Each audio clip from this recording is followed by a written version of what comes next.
Hello and welcome to another session of Free from the Shadow, which is a samurai fantasy PBTA game, which is based on Free from the Yoke, which is based on Legacy. We are towards the end of our first year, our first arc here. I will also, oh yes, thank you. I will start the AI summary so we can be amused by its decisions at the end of next thing, unless it takes offense at my saying this. So last time we got to 4 points of progress on the track, meaning that we are very close to having that track filled and moving on to the next age. Now, the next age is a significant break. It could be a year, it could be 2 years. We'll talk about like how long we want that shift to be. But what that means is we do have a couple of things that are more immediately on the table as plans. In particular, traveling to that temple in the north to carry the gift that was borrowed, and to speak to the Tengu there, and try and figure some things out. Now, remind me, Kaylin, or rather, I'm sorry to get character name. Dua, what is your purpose in going to the temple in the north?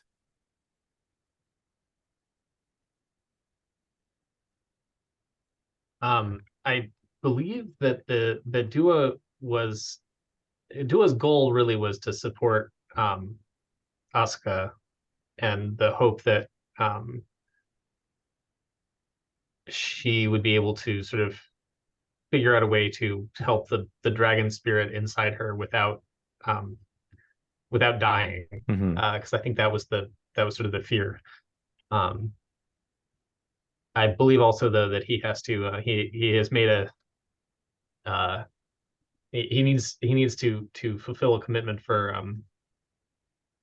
his daimyo first. Specifically, needs to convince his family to send some of the tender age grandchildren off to the imperial city to join the court, or to foster under the court. Right. And Asuka, uh, what is it that you see as the purpose of you going along? um to deliver the dragon to its people, so they are the ones that know what the cycle of rebirth is. And if we can do something good and helpful to the empire from this, that is even better. But her duty is to take the dragon's soul back. And Issei, I recall correctly, you are also thinking about going on this expedition or not? Yes, absolutely. Issei has a sword that previously belonged to the Tengu in the north, and he's hoping to use that as a bargaining chip if need be, in Because exchange for yeah. yeah. We discovered that this sword had been asked back for by the Tengu, and instead the emperor had fought against the Tengu. It's why there are no Tengu within the bounds of the empire at this time. It had been a point of contention. And it is a beautiful sword, a gorgeous sword, a sword that when you look at it, draws your eye and creates a feeling of avarice perhaps in your heart. And Takashi, are you going along on this expedition? Yeah, I think so. Takashi is very interested in ensuring the safety of his friend Asuka, and suspects that there might be tense negotiations, which as a merchant is one of his wheelhouses. So it seems to me like we are set up to do a zoom in, start right away with that to finish off this kind of hanging storyline rather than having it happen, a few years later, and then come back and do some essentially family moves with the possibility of getting that project completed to do for the turning of the age. So Dua, this is your lands. I assume everybody is playing their own character, so we don't have to worry about quick characters in this. Travel has occurred. We're probably in here. We've just done the winter court, so we're probably in spring or summer. And you are going to be leading this. So tell me, Dua, what is the winter, like the after winter, this spring, like in the area here in the north that you're traveling through? Yeah, so I think the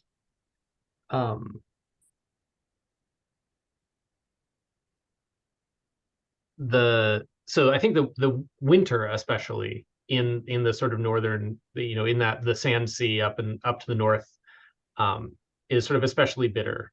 And so as the spring warms, kind of warms the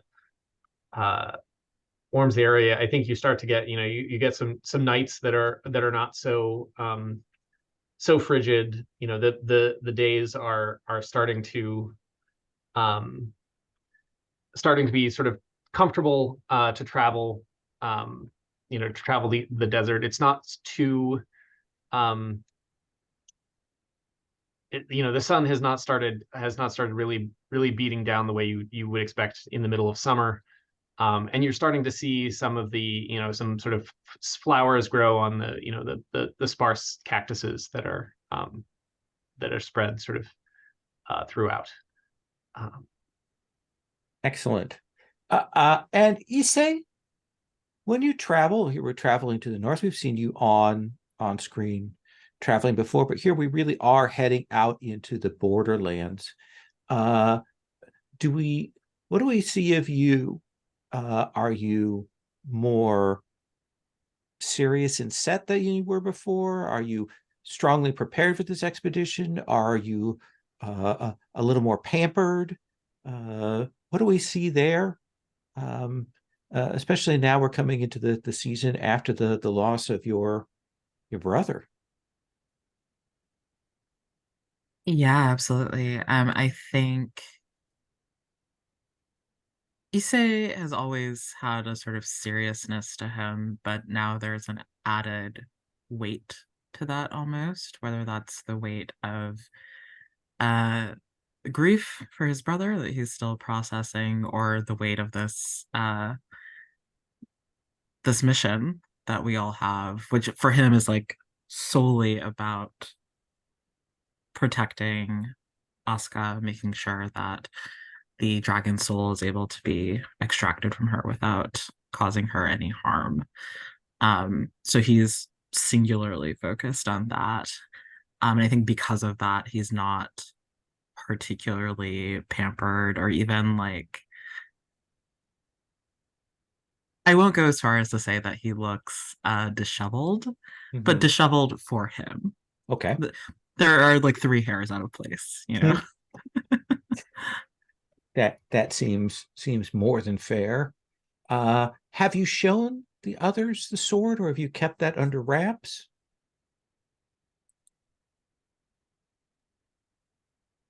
Maybe I've kept it under wraps for now. Maybe I'm hoping that the Tengu will be magnanimous and help of their own accord, and the sword is kind of the emergency hatch. That seems fair.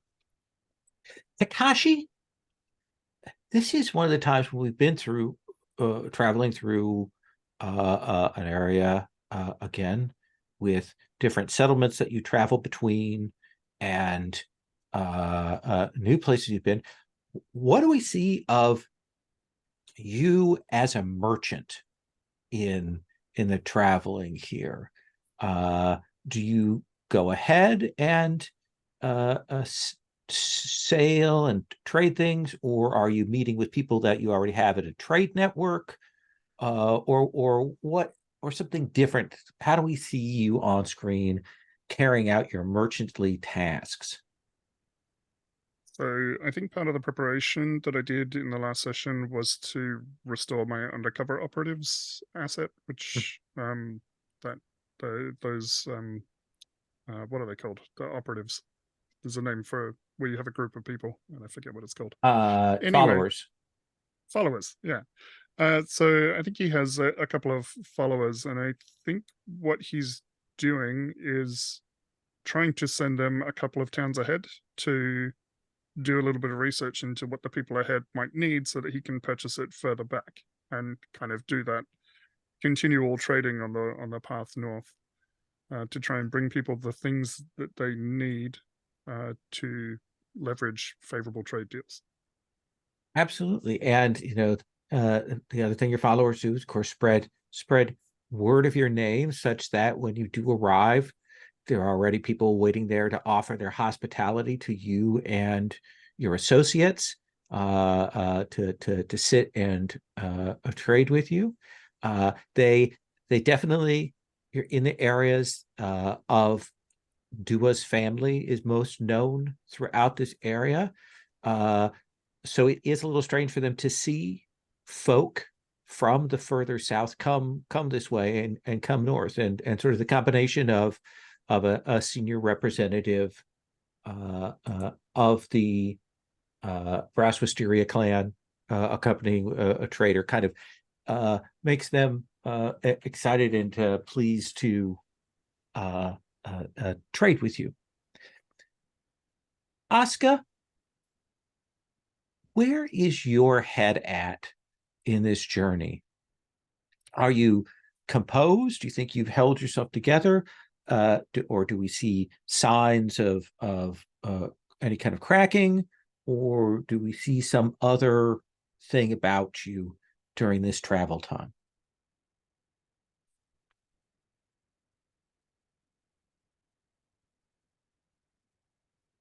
Has Asaka frozen? Yes.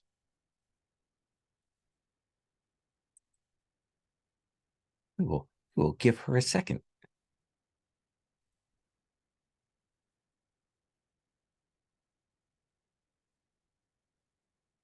If it's terrible, she'll yell from the other room. So we'll give her just a moment. Magic.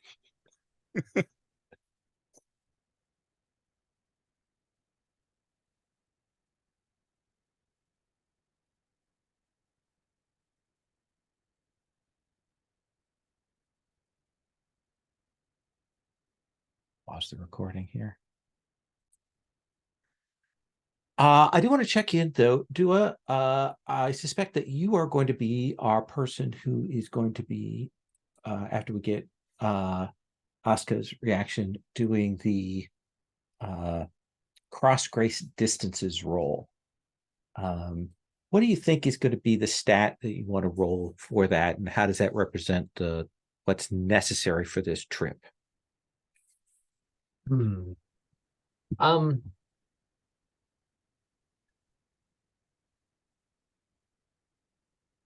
Probably bravery.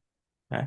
In this case, I think the thing about this trip is that the maybe less so for Dua, because I think he has traveled a lot of the borderland at various points, but like even for him, this is really taking a sort of this is taking a trip outside of sort of the normal, once they get up, far up to the north, it's sort of outside of the borderlanders sort of normal territory, and kind of locus of control, and getting into the Tengu area. And I think there's a little bit of trepidation about what are they going to find there, who are they going to find there, what's going to be the results with the dragon. That seems fair. So, Asaka, Azamel, so before you froze, the question was kind of put to you is, what is Asuka's mode, manner, approach? Worried, weakened, strengthened with full resolve, thinking about something else? Like, what do we see of her on this trip? I think that she very much feels obligated to be positive and hopeful and excited for what is happening. That what is happening is going to be a good thing. She does her very best not to show her fears, if that makes any sense. But she's very honestly excited about the opportunity to meet the Tengu, who have long been gone, who only exist in those areas and places that are named after them so far in her life. So this is sort of a monumental opportunity to her. And I think that is much of what she talks about, is the opportunity to meet and see the Tengu. And to be able to bring them a gift is how she puts it. So Dua, you were going to make this roll with bravery, right?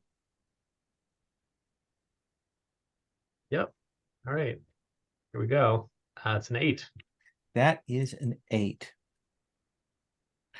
So we will see you traveling over the sand sea, over the desert, until we reach a place where the sun is starting to set.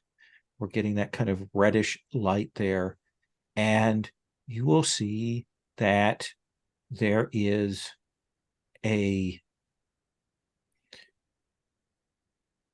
set of towers that have kind of fallen against one another, but there is a massive petrified tree towering that kind of wraps its limbs around this and is a good 100 feet high in this, and you can see, there are no leaves, but there's kind of shadows that flicker around, and you're not sure, are the Tengu in those shadows? Are they in the trees themselves? But other thing that you will see is in the area around, outside of this tree, away from this tower, kind of rocky and sandy, and you will see that there are scads of broken blades. Many samurai, katana, nagasashi, wakasashi, others, sizes, forms, some styles that you've never seen before, that are out like a grass carpet of broken blades, sheaths, and so on. And I think, Dua, you can tell that your progress has been noted. The people know you are here. And it doesn't feel like they're particularly welcoming.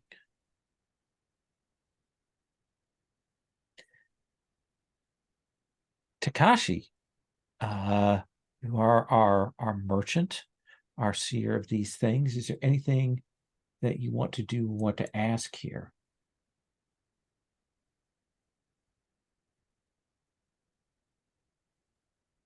I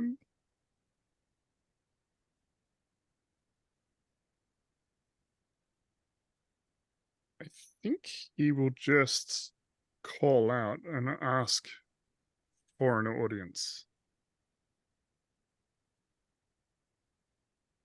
say we have come with information about your dragon patron, and we would humbly beg for an audience so that we can give this information to you.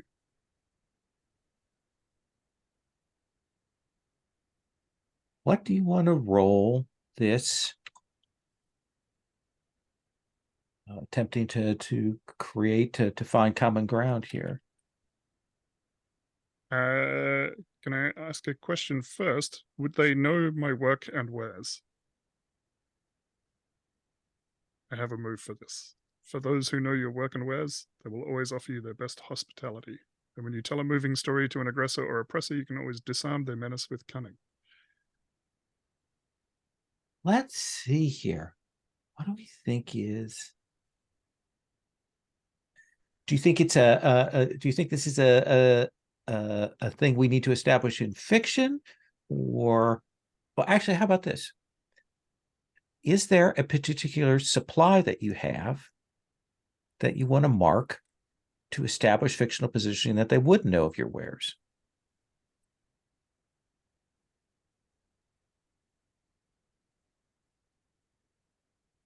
Yeah. I have the supply artisans. Is it possible that we have in the past learned how to craft something that honors the Tengu? Okay. Yeah, let's say that something of your wares through the various chain of mercantile has made their way here. And so I believe that allows us to have you do that disarm, right? Mm-hmm. Okay. Disarm with cunning, so that is +2.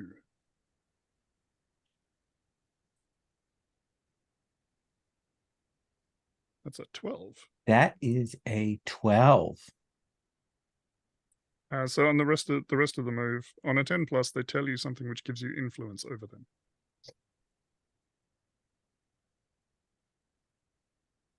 So I think we will see, there's still that kind of tension there, but we will see one of these Tengu fly down,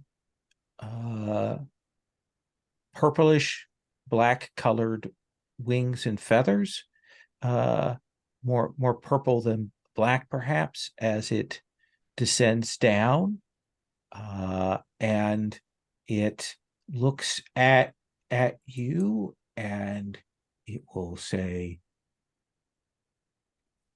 "You are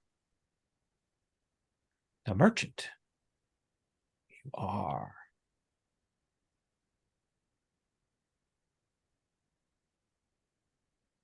This is not a good place for you and your companions. You are a tradesman. You are outside of the circle of things. But these others have the smell of the emperor upon them.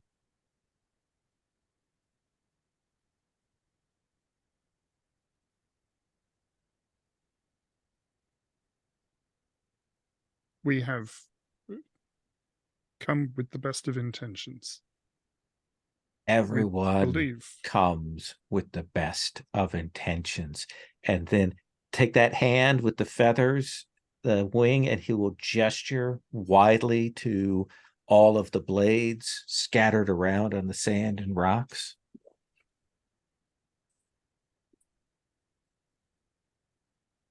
We don't seek any harm to you. We wish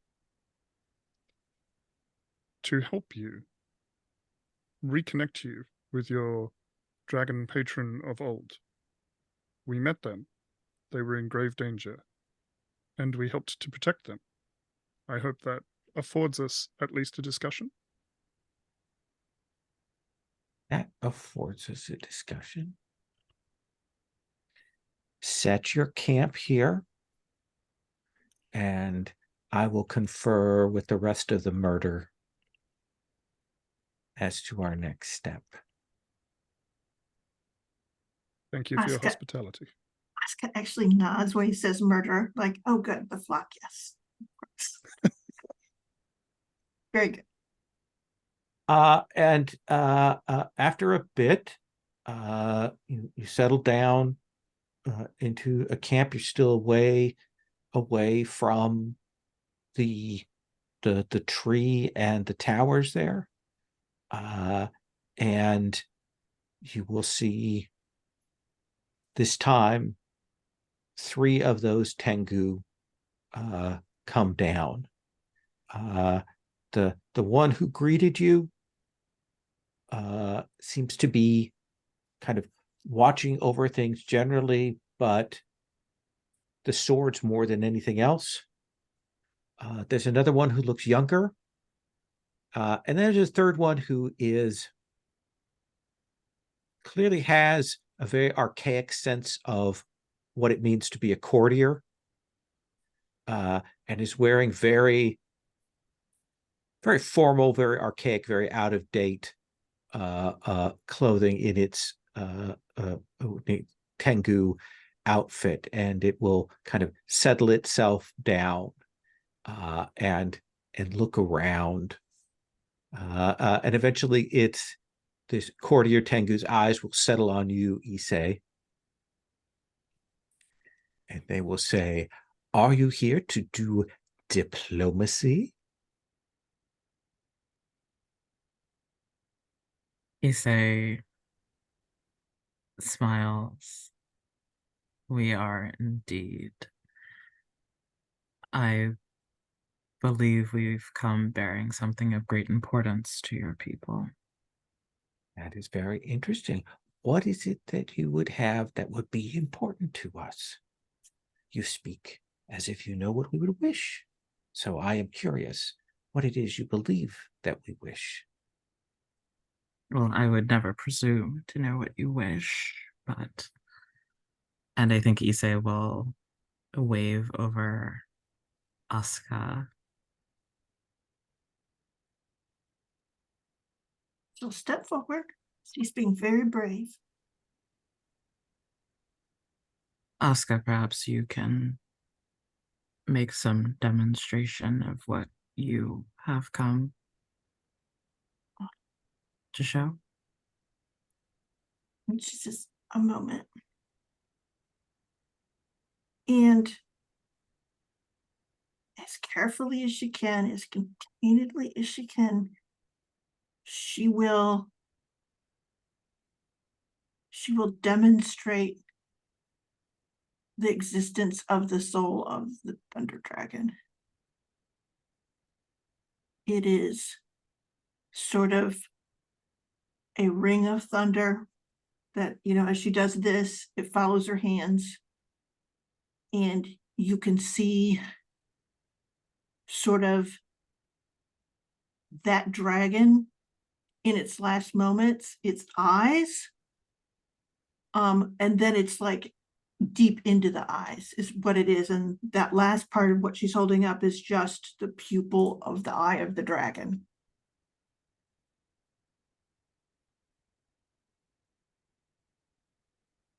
The diplomat kind of stops and looks at the other 2 Tengu. It clearly, like, in his eyes, you see him saying, "I have no idea what we have gotten ourselves into." She does say, he says that you are his people.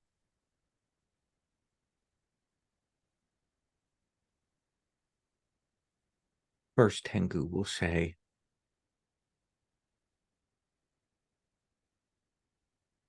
"This is good. This is good. When the dragon consumes you and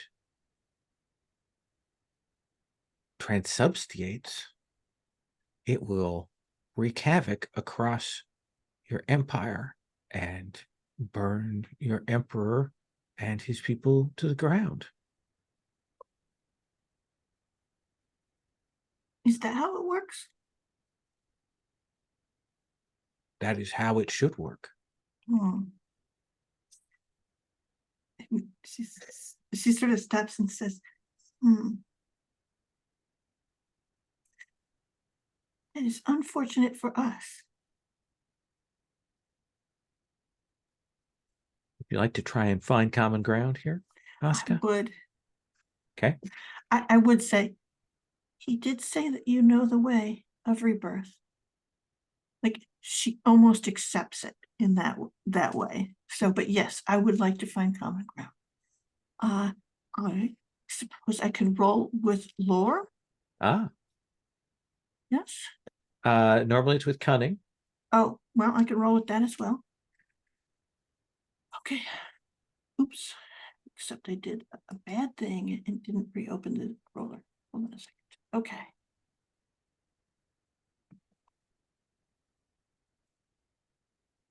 All right. 2d6, and I'm adding 1. Okay. 6. Excellent. So Excellent. that is a 6. So after failing to roll as well as you'd like, you may say what a character nearby can do to boost your efforts. Oh.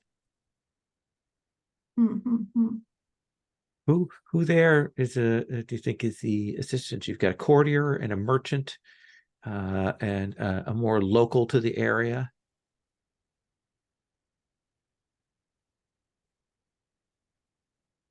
I mean, I know it should be Issei, but some part about me says it should be Dua, because there's this plane of swords and this very sort of open swept space.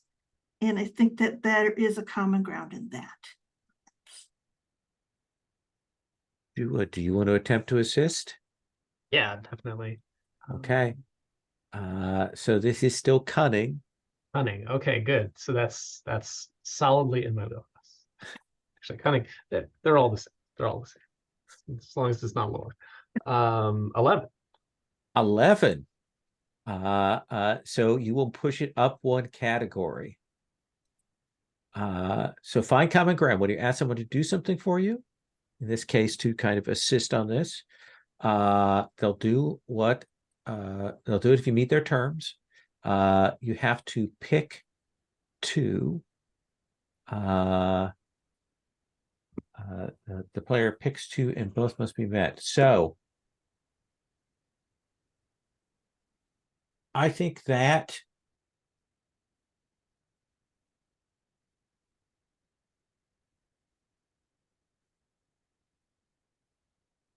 to aid you in this dragon thing, I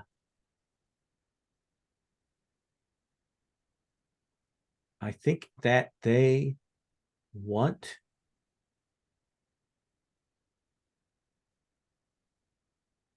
the Imperial regalia. Like the Emperor, they say the Emperor took from us. So we would do this thing to preserve your empire. You will give us the Imperial regalia. And there's much conferring here at the, and we would like a genuine and sincere gift of apology from each of you to be given to us.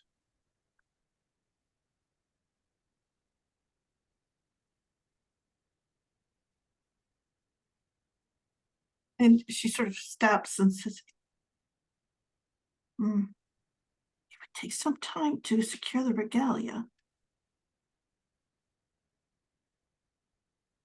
But certainly a sincere and genuine apology I can give to you. Oh, and gift. And gift. Oh, yes. We are. We are the ones that like the shiny things. Oh. And she smiles again. She goes, I have many shiny things back at home.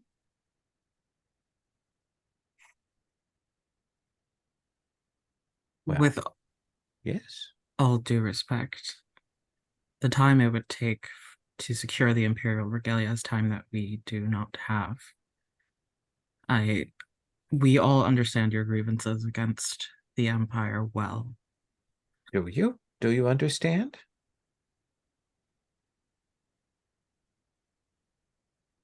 I believe so, yes. We would like to. And as a show of sincerity, and here he will take the kind of plain box that he has tucked under his arm, and finally like set it out in front of him, open it to reveal the sword inside. To This is Takashi Asaka, you all see this blade.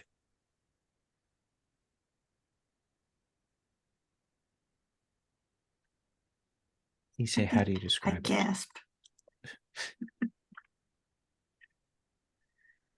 Everyone looks at you now. I think all eyes are on Issei as this box is opened and the Tengu get quiet.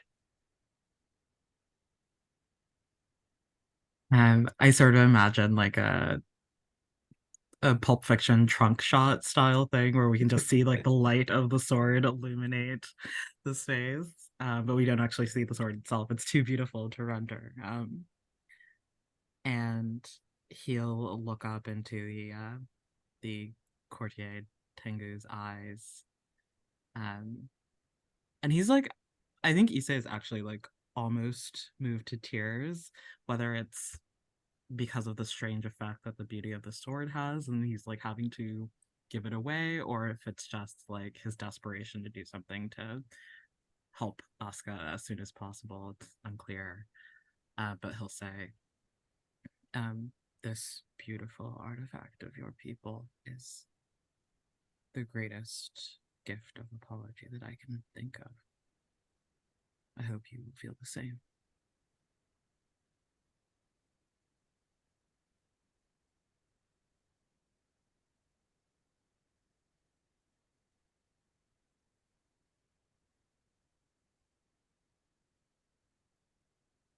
It is ours.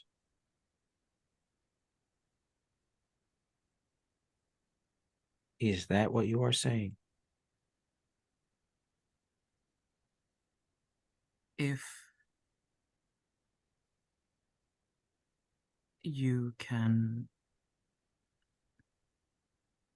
if you know a way to restart the cycle without taking her life, then yes, it is yours. As it once was and as it should be.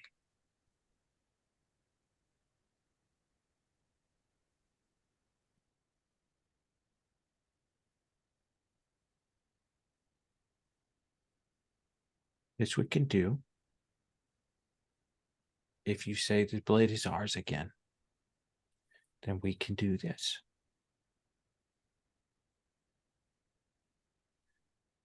But this is too big a thing. This blade. So is it Asuka, you who bear the dragon soul? Yes.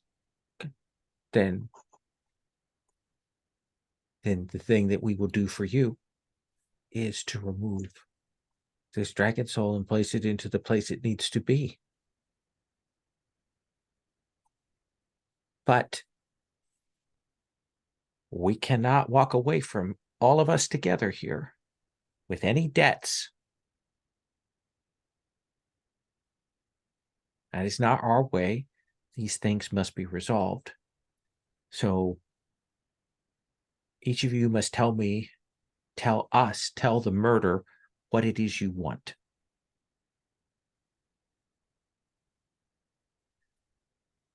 Asuka, we will fix your soul. We will unbind you from the dragon. But what is it that the Northman Dua wants, who's come so far, but he's so close to his land? What is it that you want?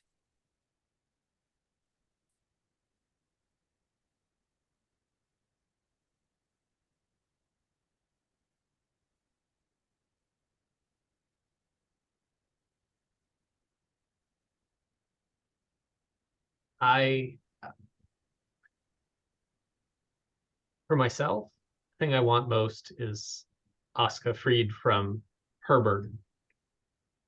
For my clan, what I would want is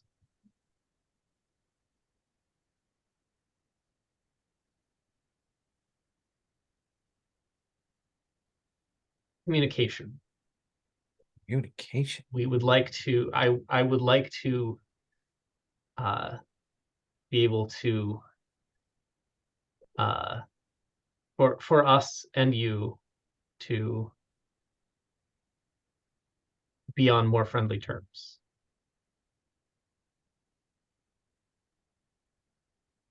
We can regard you with a polite disinterest, perhaps.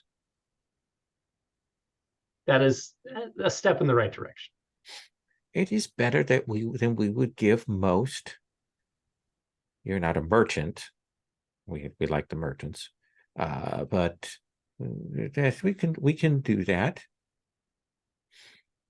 Perhaps we could find some things to trade. Certainly, when the masked ones come back down here from the north, and we fight with them, perhaps then we can talk of some ways around that. Courtier, you brought the blade. You offered it to us, and I can feel the little tug of your heart on it. What is it that we can gift you with?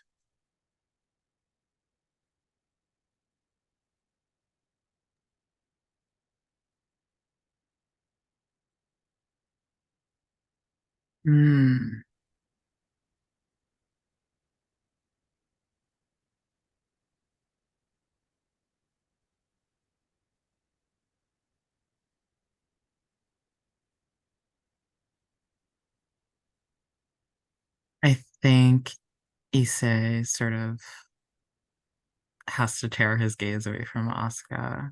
He has this like his relief is like flowing off of him like a river. And he looks back at the Tengu and says, well, we have traveled all this way for your knowledge about the dragons. I have no use for it, except from afar, but perhaps as your gift to me, you might share your knowledge with my colleague, my friend. He looks sort of troubled for a moment, like he doesn't quite know what to call Asuka.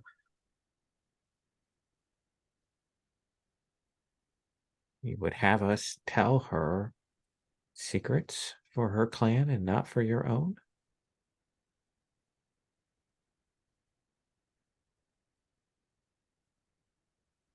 My hope is that one day the clans, including your people, will have no secrets from each other. So perhaps this is, as Dua said, a good first step.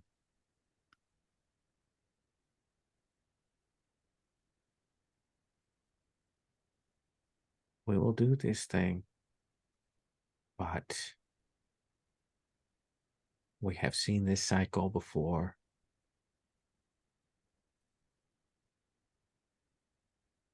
And then it turns to Takashi. Ah, merchant.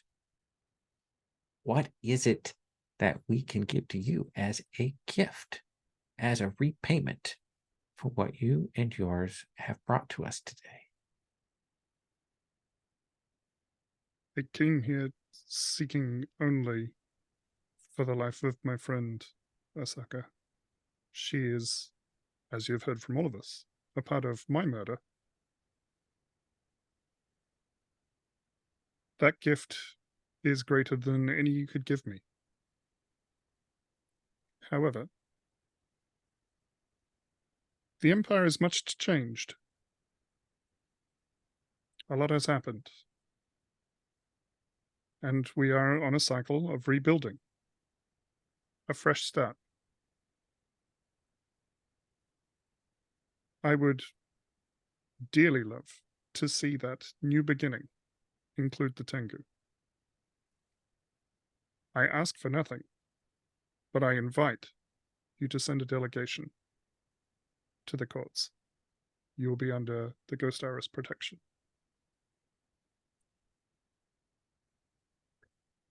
That is an obligation we will have to expend. We will offer a delegation, but only to your house. Perhaps in the future that will change, but that is where we will begin. I will have my associate, and he'll point to the courtier, who looks very excited, go with you. He will establish what we will need for proper hospitality for our Aerie. I look forward to providing that hospitality. And now, though the hour grows late, you four should be off, because there are things that come out at night, and you should be on the move. There are forces that are up here that you don't wish to be around. And also, when the moon comes down and kind of gestures around, sometimes these blades wake up. And you don't want to be here for that.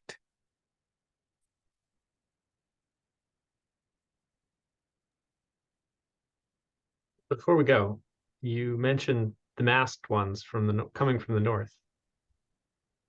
Yes. Have they? Are there many of them? There are enough. They are formerly of your people. They wear the masks. They do not wish to look upon themselves.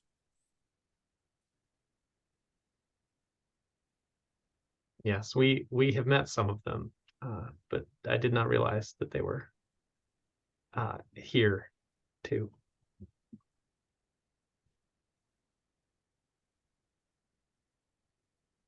They want the power that we have, but for their own reasons. And the Tengu will send you all four on your way. Asaka, what do you say to the others after this?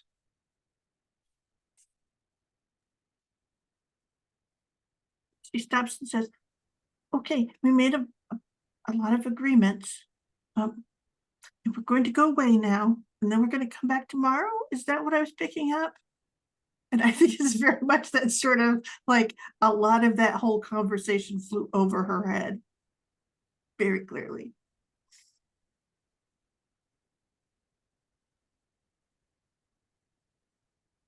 We just come back tomorrow, right?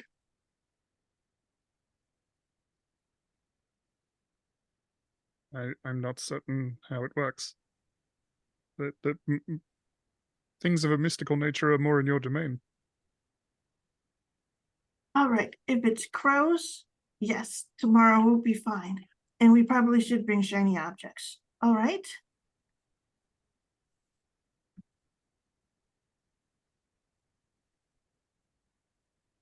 I'm not sure we have anything shinier than that sword that Issei brought. Oh, it's very shiny, isn't it? When it reaches the witching hour that night, Asaka, that's when you will hear the rain of feathers and wings as you all kind of come awake in whatever encampment there is. And I think all of you will kind of step outside of the tents or the bedrolls that you have, and you will see that the sky is filled with Tengu. And you will see that they're swirling like kind of a spinning, whirling tornado of them. And you will see those blades kind of flying up out of the ground into the sky. And they begin to form together into what looks like a skeleton. And it takes you a minute to realize the spine, the ribs, the feet, the skull, the wings, and you will see this skeleton built of these broken blades and hilts and handles of a dragon. And that is when the dragon lets itself loose from Asaka. And I imagine it is a thunderclap. If you've ever been close to where lightning struck, there is that suddenness and the flash of it, and the burning smell of the plasma, and it will fly up and it will ignite the skeleton. And then Asaka, I think you fall to the ground unconscious. And you will see a giant metal dragon covered in lightning, and it will streak into the sky as the Tengu fly back. We will take our first break here, and then we will continue. Okay. So I just wanted to, I'm curious on the trip back, Issei, what do we see of you? What's your mood or reaction to all of just what has transpired?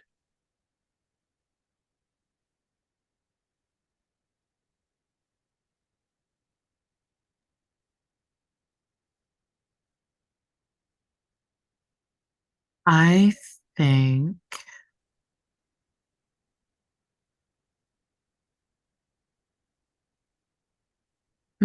I think he's weirdly sullen, like after the relief kind of set in, he started to feel sort of like he's wavering, like he doesn't know whether giving them the sword, and especially like even though this wasn't his idea, inviting them into the Empire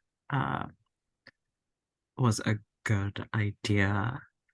Like things are so uncertain already, and though unity is a strong ideal, it's an important ideal, it takes time, and he's not quite sure the Empire is ready for that. And also there's still that like little voice or that little like feeling that he has, that like covetous feeling that sword awakened in him. Absolutely. Tengu are legendary duelists and sword wielders too. That represents another aspect, another competitor, perhaps in that sphere. Takashi, what about you? What is your reaction after this mission? So I think, firstly, I think Takashi is overly concerned with Asaka's state and whether or not she's fully free of the dragons. I think he just checks in with her more often than is probably appropriate. Just checking to make sure she's all right, asking questions. However, in the back of his mind, he's concerned that we may have created another enemy or raised the fortunes of a potential enemy, and is already starting to think of how he can tie the Tengu closer to the Ghost Aris clan and make them a part of the Empire so that they don't see us as an enemy. Interesting. And Asaka, what about for you? I think she's wildly curious how they fight the corrupted. Because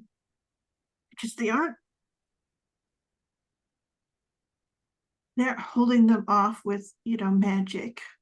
They're facing against them, and those things just keep coming because they can easily turn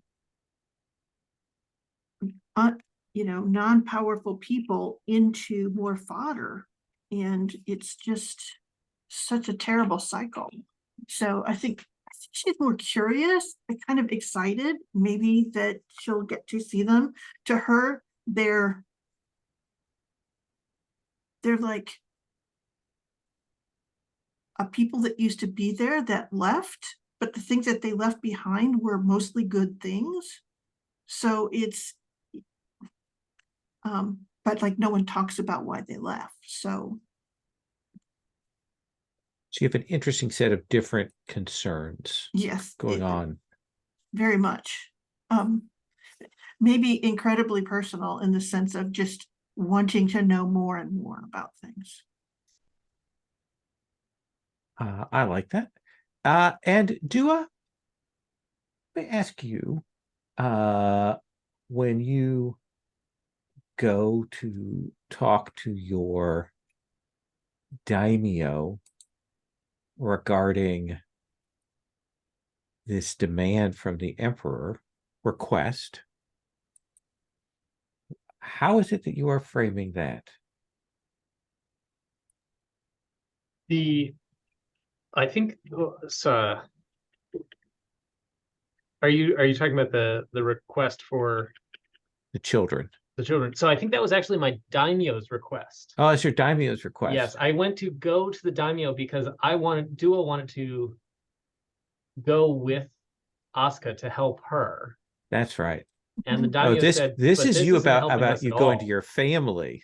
Yes. So this was right. So this was, I think this conversation is, we have to sort of flash back to like what, prior to this trip. I think that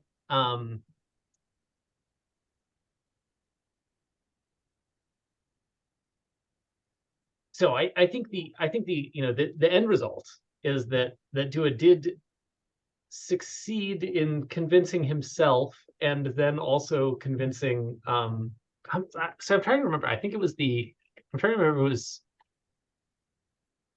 if the daimyo had asked for Dua's like some of Dua's younger children or some of Dua's grandchildren. I think it was the grandchildren. Yeah. So I think that I think Dua managed to convince himself and then sort of begrudgingly convince some of his older sons that perhaps some of their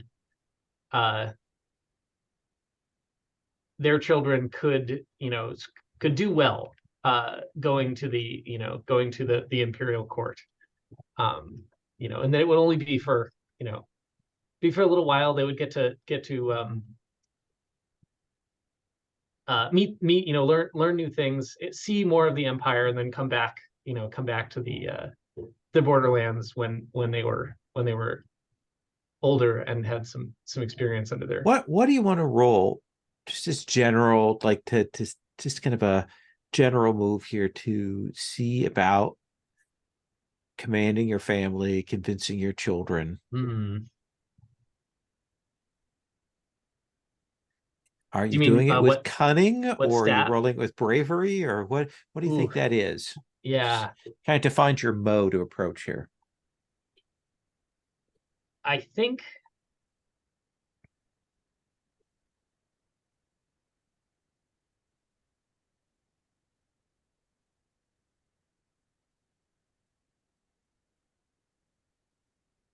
in some to some degree, I think it comes down to cunning more than bravery. It is a and it's more, it's it's not that he's trying to trick his family exactly, Right. but it's a he's trying to convince. I mean, first of all, You're trying to convince. You're trying to himself. persuade. Yes, Yeah. exactly. Yeah. Let's have you roll that. All right. It's an 8. So I think it does create some strains. I think that you are able to do it, but definitely you have the sense from a couple of your children that this had better work out, that they are putting a lot of weight on this because they consider themselves masters of their own households. And you are the father. There is a strong family connection stuff, and they will listen to you, but they worry about it. That's sort of in the back of their mind. So let's come, as we zoom back out, to the clan level. And let's begin with Crow Azalea. Okay. Now, I had gotten some lumber in thing, and I do think that we definitely wanted to, but I can't recall if we did it last time. Is there a page where we're keeping track of those things? Of what has been delivered? Mm-hmm. Well, you still have lumber as a surplus, so you haven't delivered that yet. Okay, so that would definitely be one of the things that will be done. Then you would roll logistics for that. Logistics, okay. That is it's based on your mood, which is currently, because you have 1 above needs, your mood is a +1. okay. And then I will roll abysmally. So 2d6, we're adding 1. Oh yeah, truly abysmally. So a 5. So a 5. So on a miss, choose the surplus arrives, but raise turmoil by 1. A new threat appears, or an old threat advances. Where's our turmoil track at? Turmoil track is on the clan page, just above the projects. Look, you've got so much room for turmoil there. Do we? Super low. Oh, yeah.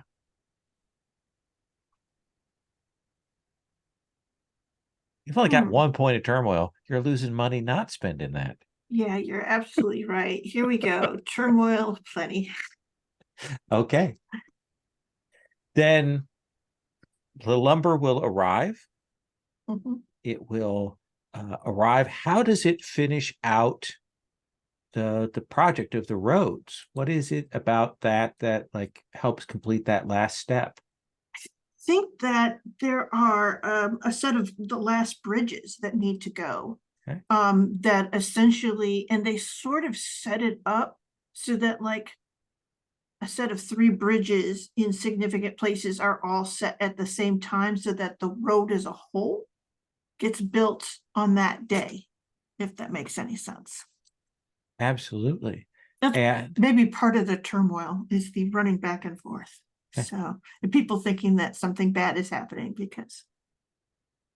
And so we will have a set of roads that run kind of middle of the map across from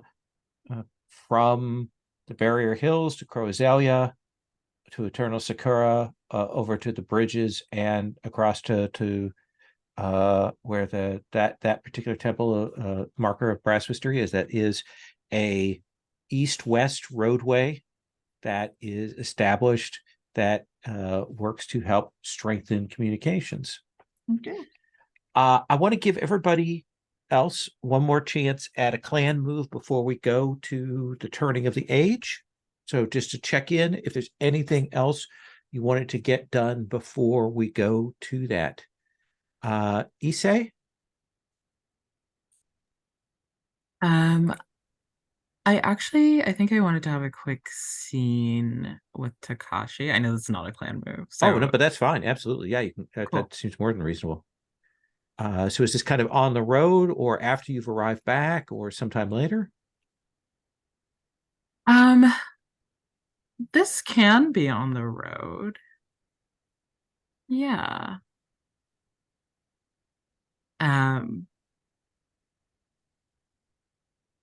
I think maybe where we've stopped to rest our horses or whatever. And Issei will approach Takashi kind of away from the others. And he'll put a hand on your shoulder and say, thank you for the kindness that you've shown Asaka during this journey. She is a friend.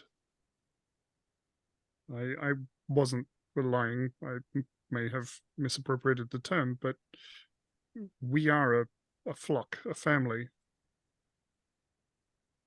The four of us. We've traveled together many times in the last year or two. I hope for many more. As do I. You know, Takashi, I think I may have underestimated you before. You comported yourself very well back there, as you always do.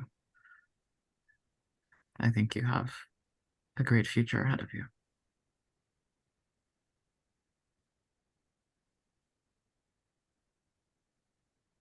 I look forward to facing it by your side, you say.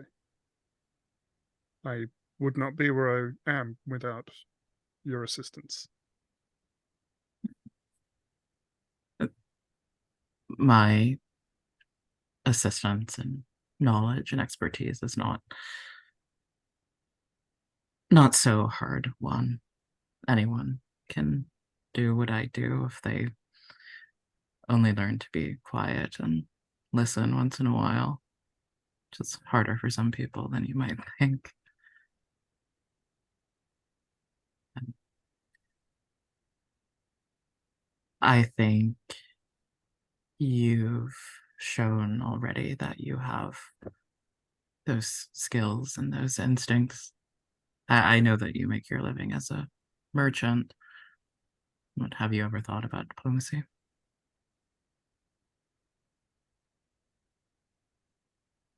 I'm not certain they're terribly different. After all, it was you that provided the bargaining chip. Perhaps you should consider the trade of a merchant.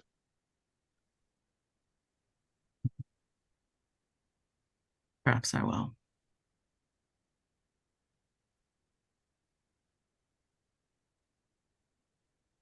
And he smiles, although there's a little something strange and hard in his eyes almost. And he says, and like his grip on your shoulder tightens just like ever so slightly, not in a threatening way, just with an intensity that he hasn't had in the conversation thus far.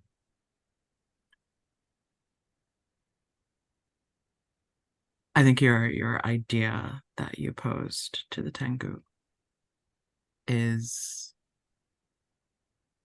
a good one. Though maybe a bit ahead of its time.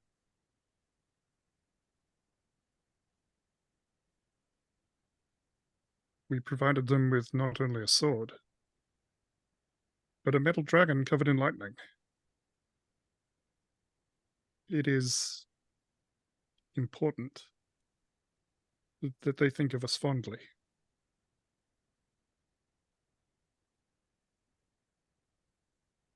And I believe it equally important that we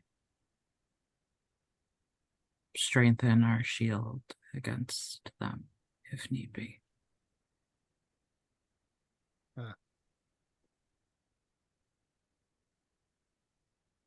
Do you have a recommendation for how to do that?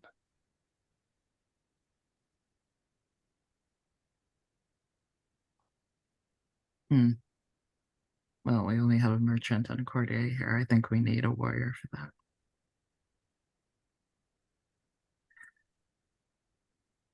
I'll let you know if I think of anything, or if I hear of anything that might be useful for the war that I hope never comes.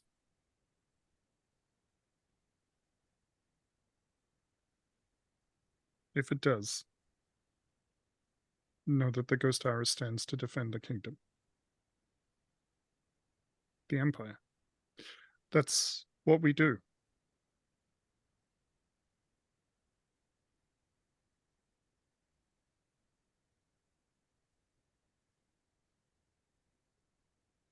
And I think Issei squeezes your shoulder once again, this time in solidarity, and will walk away to tend his horse.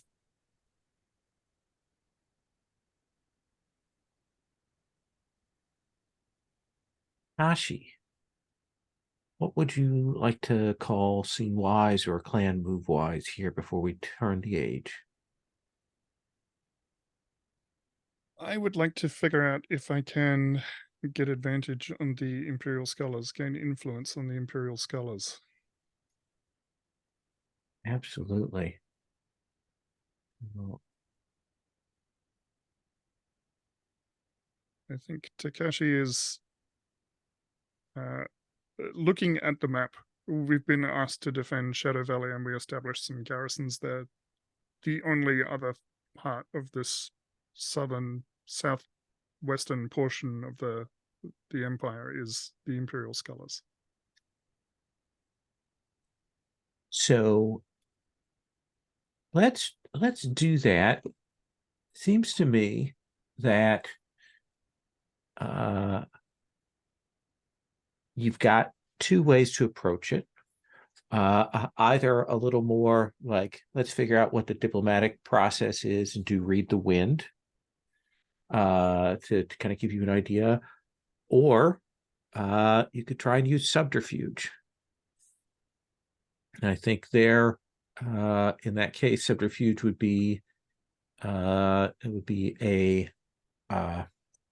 two-hold thing to get influence over an NPC. Actually, one hold to get influence over an NPC clan.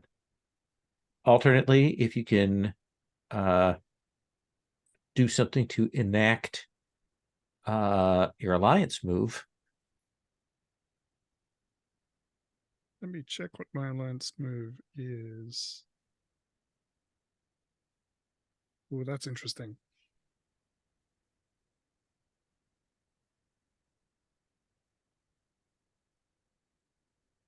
I mean,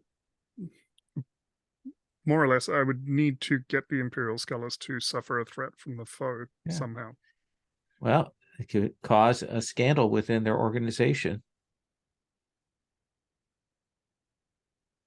I think given that, yeah. Well, given that Takashi has a history of using undercover operatives, I think I will go the subterfuge route. Okay. Let's have you roll with sleight.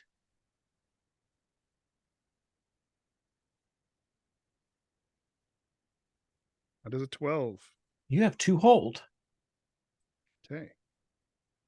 So you've infiltrated the Imperial Scholars. Tell me what you want to have happen.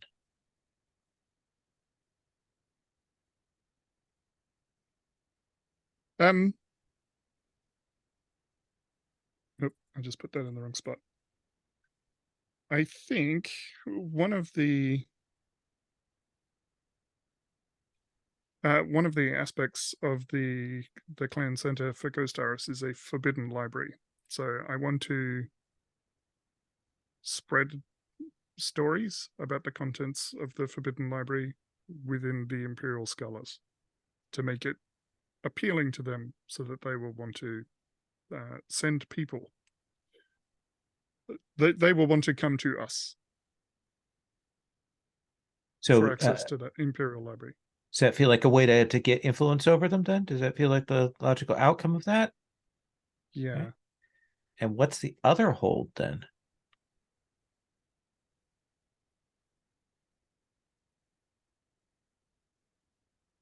And this should be a cost and not a thing. Mm-hmm.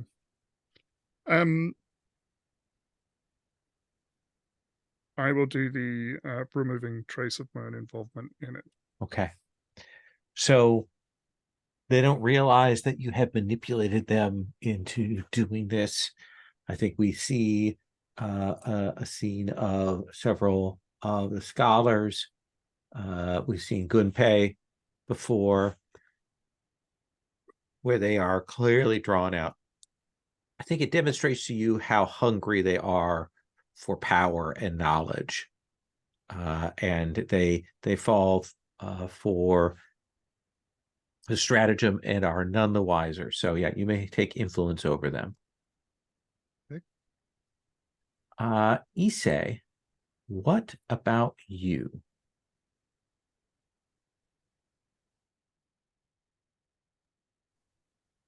Me or Dua? Sorry, Dua. I'm sorry, but my brain names so hard. Hmm.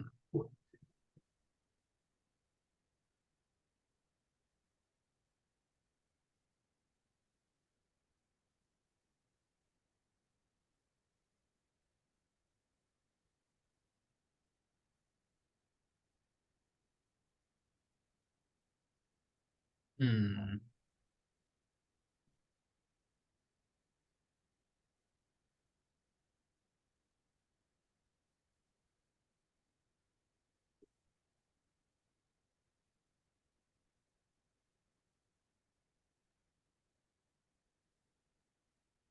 I think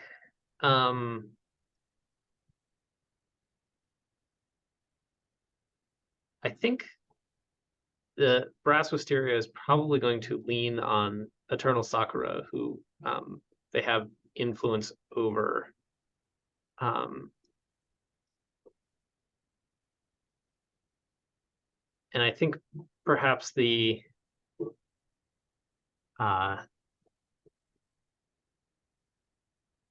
let's see, what is having scholars as a surplus mean?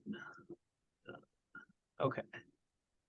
So yeah, family understands more the Yeah. workings of the world than most. So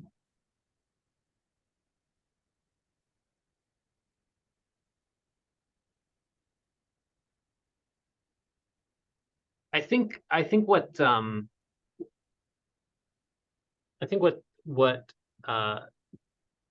Arkai is going to do is basically look to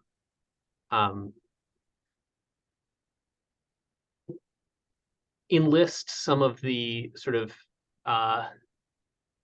perhaps some of the more experienced Shugenja in Brass Wisteria to go and travel to Eternal Sakura and get sort of training or more, sort of learn from them and take that knowledge back to the Borderlands. Absolutely. So you will spend your influence, and you may add scholars as a surplus, and they will lose it.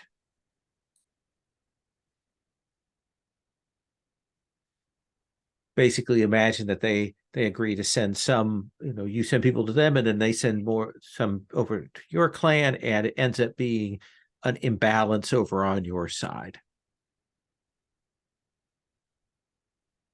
So the project last surplus is delivered. We have marked that on the map. We're now going to do the turning of the age. And I come to that first.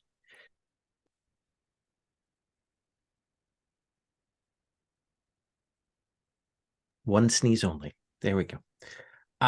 We are come to the project, and we are on a grand construction. So I'm going to the favor and ages tab. So first we're going to resolve the project. And I go and I look at that, our grand construction. The project has hit 5 progress. The construction is complete. We've drawn it on the map. And if you look in the Samurai Fantasy Draft for Samurai, well, that's an interesting idea. Okay. I'm going to put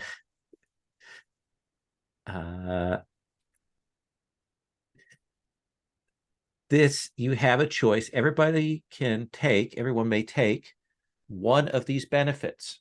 I've put it in the chat, but it's also there on page 125 of that big document. Each of these gives you a benefit of some kind. Custodial role, new opportunities, grand ceremony. So Asaka, what would you like for Crow Azalea?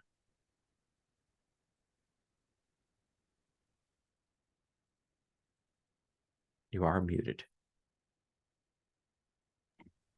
I think because we're kind of the great breadbasket of the thing, it makes sense that we get new opportunities for profit, gain surplus trade, and a new clan asset option, and an additional one supply. So you may come up with another clan asset, so another thing that can be checked off. Okay. And you have 4 supply when we go to the zoom in. All right. And you may add that surplus trade. I will do that. Issei, what is it that you would like for the Dawn Chrysanthemum clan? And you may feel free to choose this one that has already been chosen.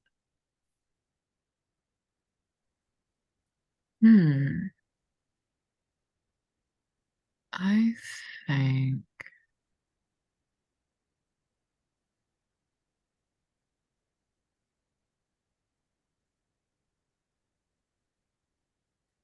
think we'll win a custodial role over the construction. Okay. So we gain 1 grasp and surplus spies from watching the comings and goings. Nice. So increase your clan grasp. Takashi, what about for Ghost Iris? The project offers security for our clan. I think we're called upon to defend the roads, which will give us 1 reach and a surplus. That will push me to mood 4, which means I need to do something with that surplus. Yes. Or with a surplus. I would like to hand culture off to Brass Wisteria.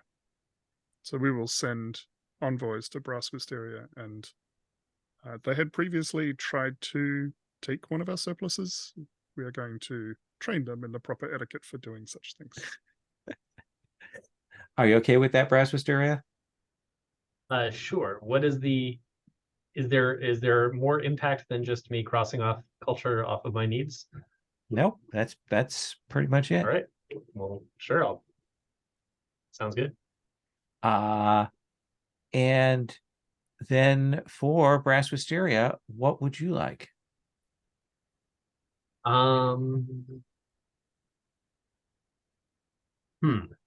So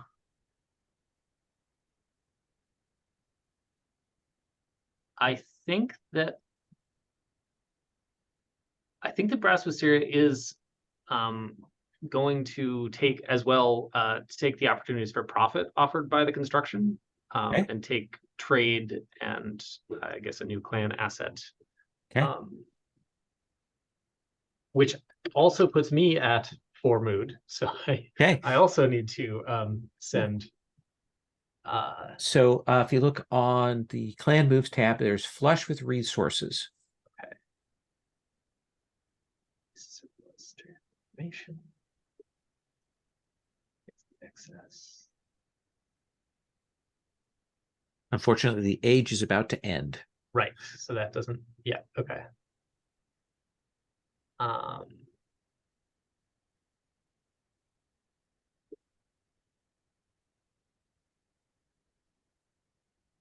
So it is more of a story Yeah, option thing at that I point. think, yeah, that's what I was.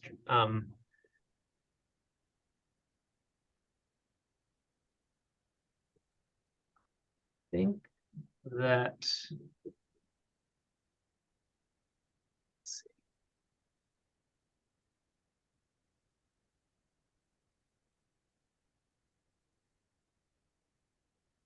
I'm going to send my what's the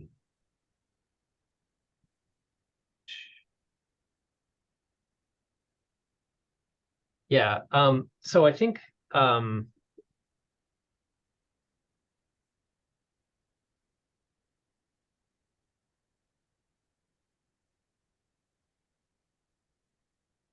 we will send morale to Crow Azalea. Okay. And what do you think that looks like? How is Yeah. it that you spend your resources to bolster their morale? So I think as the as Brass Wisteria is getting their sort of trade networks set up, one of the things that they do is to if they are sort of able to set up a supplies of I don't know. I guess I'm not sure what Crow Azalea would be missing over here in the east that we have more of in the west, that sort of some sort of luxury, maybe something from the forests that is sort of prized in Crow Azalea, but not really easily available. And so taking advantage of the nice new roads all the way across the kingdom. I think the thing would be is that you actually invite a number of the newer mages to come to unlearn the kami of your lands.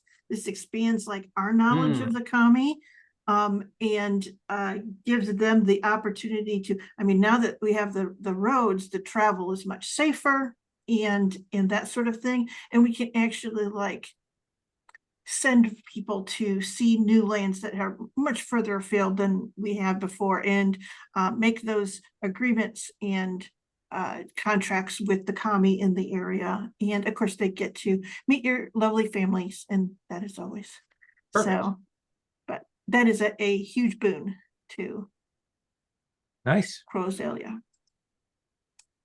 All right. The next thing we do with the project resolved is we talk about the cost of ages. When the age turns, all debts must be weighed and considered. Each clan answers these questions and rolls 2 dice, modifying the result according to their answers. So the first question here on the Favor and Ages tab is, how did you manage your land and people? Get +1 if you tended it or raised up your population. -1 if you let it to fall into ruin or became estranged. 0 if neither. What do you think, Crow Azalea? We had spent deeply previously. We are now, though, we have livestock, and we are rebuilding, and we have the trade and the roads. So I think that we're starting to build that up. Okay. So maybe That feels like a +1. How did you treat the spirits, kami, fortunes, and other divine figures? +1 if you honored them, -1 if you fear or use them as tools. I think that we've honored them, at least to Okay. my knowledge, right? Right. So +2. +2.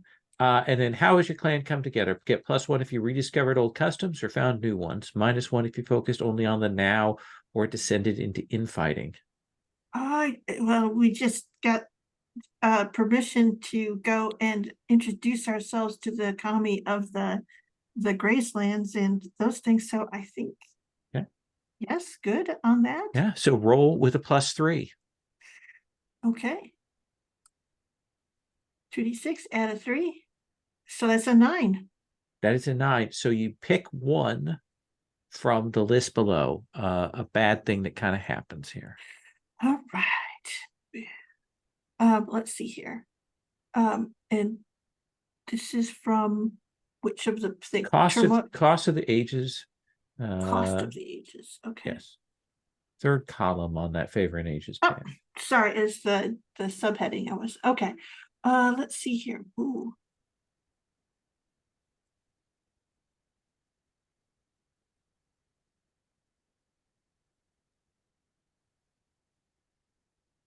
Oh boy, there's some tough stuff there.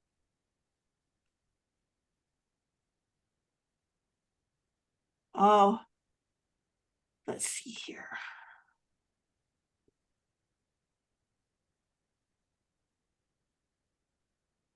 How about we have that threat of the earthquakes that actually really become far more threatening? Okay. Okay. So we've got that I'll have you narrate that when we kind of do the story of the age. I'll have you narrate what that looks like. Okay. Okay. Same questions. Let's come to the Dawn Chrysanthemum clan. So your assessment on how you manage your land and your people? I think I'll get a +1 for that one. I mean, the people were definitely entertained. Yeah, I think that's and fair. Yeah, we earned the respect of the Empire. Yeah. So so +1 for that. How did you treat the kami, fortunes, and other divine figures? I seem to recall doing a ritual to like reconsecrate the land that the road was being built on. I don't remember the context for that. No, But I think I remember that. So let's give you a +1. How has your clan come together? +1 if you rediscovered old customs or found new ones. -1 if you focused only on the now or descended into infighting. I feel like our clan is holding together pretty well. Like a +1 there, or just a kind of a neutral? Which would you say? I'm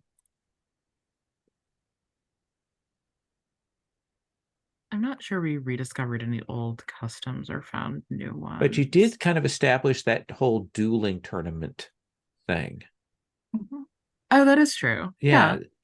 So that's a +3. Awesome. 6. That is a 6. Unfortunately, you must pick 2 from a list.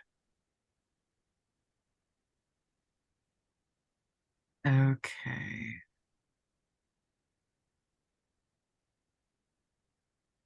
Can I think about it for a second? Absolutely. Yeah, we'll come back to you on that. Takashi, how did you manage your land and your people? So on the one hand, we established some new garrisons. The mood is very high. Mm-hmm. On the other hand, the cultists did slaughter an entire village. That is true. I think, though, on the balance, given that you did deal with some of them and that you did end up with so many, that mood that high, I think we can lean into the +1 on that. Okay. How did you treat the spirits, kami, fortunes, and other divine figures? Does helping a dragon be reborn count? That does count. Absolutely. Mm-hmm. So that's a +1. And then how has your clan come together? So again, our mood is pretty high. I think as well inviting the Tengu in counts as founding a new tradition. 100%. Yeah. So you will also roll with a +3. Look at 40. that. The first one who does not suffer for the turning. Perfect. Let us come to Dua. How did you manage your land and or your people? I think land and people thrived. Yeah. We saw the growth there, so let's say a +1. Yep. How did you treat the spirits, kami, fortunes, and other divine figures? I don't think either of those really applied. We didn't really do much to interact with spirits and kami. I would argue, though, you as a representative with the whole thing with the Thunder Dragon, that's true. To be fair, you put yourself at great disadvantage to make that happen. Yeah. So you did a lot. You brought, and I guess you came from out of nowhere to rescue that moment there. Mm-hmm. And there was also the early there was the shoot, I'm forgetting the name. The vanishings were also a spiritual of sort of a it was the Jorogumo that we also had to sort of how has your clan come together? All right. How did it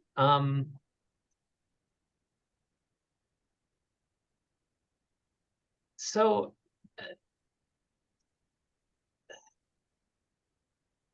I'm not sure that the clan was very focused on sort of a new reconnection with the rest of the empire. I don't know if that is a sort of finding new customs in that it is kind of expanding, or if that's a focused on the now because it's a very like I think it's finding new ways. Like you've really established that this is a big sea change that you've been working on and that your character is dedicated to that. So I think it's fair to ask for the +1 there. Perfect. So we'll do +3. Yes, we'll have your roll +3. It could be 11. any result, even with the +3. 11. Oh, and there we go. So that is paying the cost of the age. Now the next thing we're going to decide is how long is going to pass between this and the next arc. It could be a year, it could be a couple of years, it could be 5 years, it could be a decade, it could be longer. Any thoughts on what people would like or not like? Sherry? I think I don't want it to be too long because there's so many moving parts right now I'm not saying that we need to micromanage every part of it, but it's a new emperor and everything they do matters and that sort of thing. So I would think 2 or 3 years seems, or less than 5 maybe would be my first guess. Not that this is 100%, that's just my first thinking, but if we frame it in a different way, maybe I could let go of that first reaction. Issei? Yeah, that sounds about right to me. I think it would be interesting if enough time has passed that, like, if the Tengu are kind of beginning the process of joining the fold of the Empire, that like is well underway, but it's still fresh enough that there's still a lot of uncertainty and potential turmoil there. I like that. Thoughts, Takashi? I'm a sucker for the next generation. It's a generational game. I want to see what the children of these heroes do, or the next generation of people do. What do you think?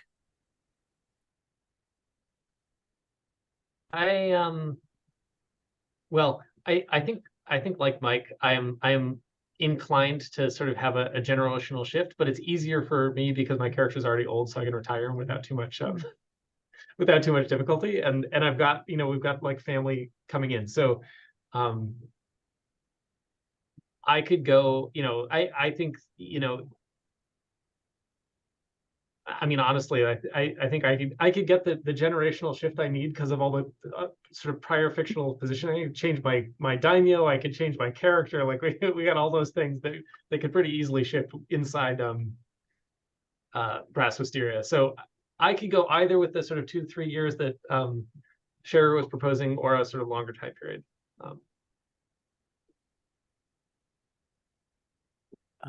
Sherry, would you be okay if we went with a decade? Sure. Let's do it. That I allows said a us, generation. Yeah, it can be read as a that's generation. close to. We could choose to play older of ourselves, or Yeah. Was everybody the okay with next that? Let's a decade. Does that give us enough of a feel? Okay. So 10 years has passed. Let's take 5 minutes. We're going to come back and I'm going to ask you to tell me the story of what has happened to your clans in that decade.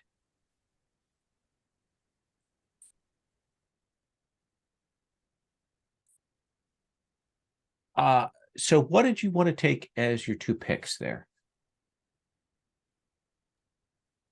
I'm going to say a major NPC from my clan is dishonored, and Ooh. a new threat emerges. Okay. So who is dishonored? I'm thinking it's the spooky child we sent to Ooh. live with or to work in the palace. Okay. What happens there?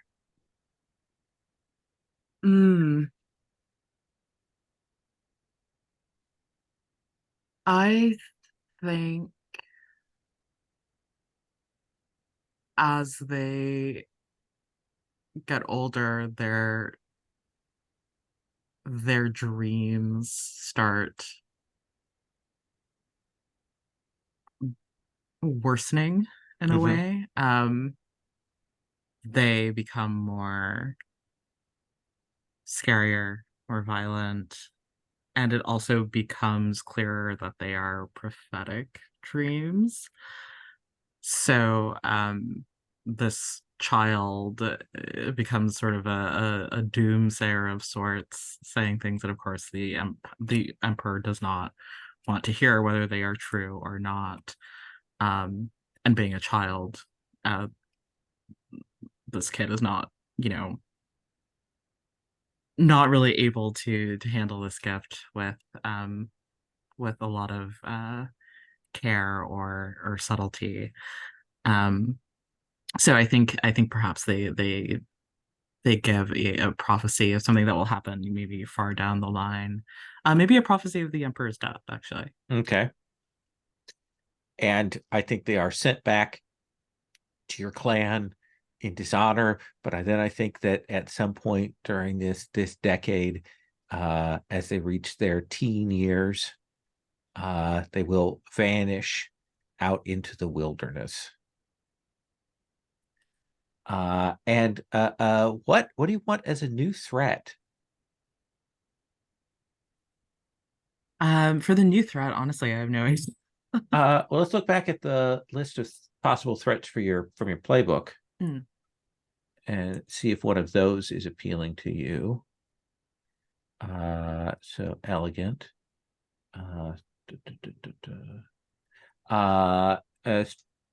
Destructive romance, flooding, internal rivalries. I think the one you took before.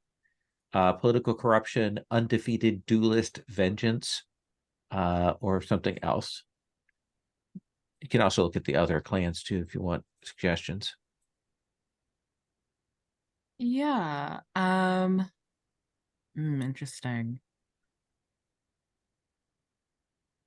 Undefeated duelist vengeance sounds good to me. So there is some duelist, as we come back in, there is some duelist that has defeated many of your most senior people, and seems to have a desire to cause pain to your clan in particular. Does that sound Great. okay? Yeah, that's perfect. Okay. All right, let's come to the question of each player gives a broad story of their clan through the ages. You can change your doctrine, lifestyle, and customs options as desired. And you can name a new custom they developed to remember this age. So let's start with you, Asaka. For Crow Azalea, what happens in this decade? I think that there's a lot of work to counter the corruption at this point, merely and one of the things is that they create like a protocol of purity, which is sort of like there's that sort of ritual that like keeps an area free of the corrupted or whatever. Mm-hmm. They essentially spend a good chunk of that decade working out a way to do a set of rituals in a place on a thing that sort of has a constant what do you say sort of indicators if anything corrupt, anyone corrupt comes in or anything corrupting, and it takes them a long time first to get it so that it stays, and then to figure out what it is that is actually the essence of the corruption that they want to and that they're targeting. There's that thing of there's like false positives, and that's sort of testing that goes on for a long time to make sure that they actually have it and understand it, because it's a complex idea. It's a complex thing. So it's actually they end up weaving multiple indicators and things like that in order to make it work, if that makes any sense. So I would say that is what it is. Yeah, the great project for the clan. Mm-hmm. Do you want to change the doctrine, lifestyle, or customs of your clan at all? Let's see here. So from the ones that we have originally, yeah.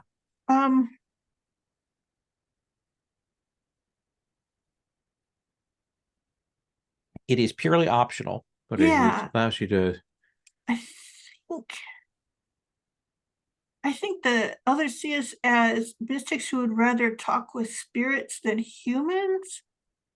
Maybe that becomes more changed as they travel out more. Particularly, it starts up with them heading out to see the Gracelanders and that sort of thing. But I think that they go to some trouble then to send particularly the younger mages out to different clans that if they welcome them, particularly once the protocol is understood, and then they kind of do the negotiations of do you want some of those things installed? Do you want to learn that thing? So I think we change in that way. Okay. We probably come across more as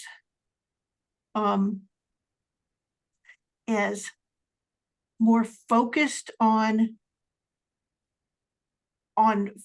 seeking out the corruption. Okay. If that makes any sense.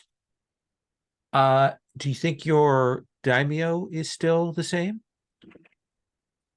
Kimura Kenji?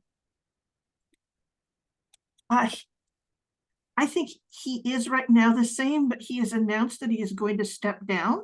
Okay. If that makes any sense. Yeah. He says that he is tired. So, and that he cannot do the best work. So. Okay. We'll come back to you. We're going to also have everybody add something to the map. There, update the geography. You can add a new threat, an opportunity, one of the features from the light or dark list from the thing, or a new faction. So keep that in mind, but we'll come back around to you on that. Issei, what about for Dawn Chrysanthemum? What is the tale of this decade that passes? Yeah, I think the the theme for this decade for Dawn Chrysanthemum is strength. I think previously, I think because of a kind of collective sense of guilt perhaps over the foe sort of rising from out of Dawn Chrysanthemum's ranks, they had sort of shied away from, except for the dueling tournaments, which were for spectacle only, of course, they sort of shied away from anything to do with like military and combat to sort of kind of roll over and show their bellies in a way to seem like less of a threat. But I think they've started to like kind of rebuild in that area over this decade. So they're trying to project this sort of sense of military strength, perhaps through the strength of their duelists, which is in part why this undefeated duelist who has a grudge against our clan is such a problem. He's like an image problem. And I think the clan as a whole has sort of regarded the Tengu and any other kind of newcomers to the empire with suspicion, with a sort of guardedness, perhaps a hypervigilance against, you know, the corrupting powers of the foe. And I think aside from that, I think there's always been sort of a wealth gap in the clan. Like we have this these needs for koku and rice. And I think that gap between the haves and have-nots has only widened in the next 10 years. And I think the last thing is that I think Issei has married into the Imperial family.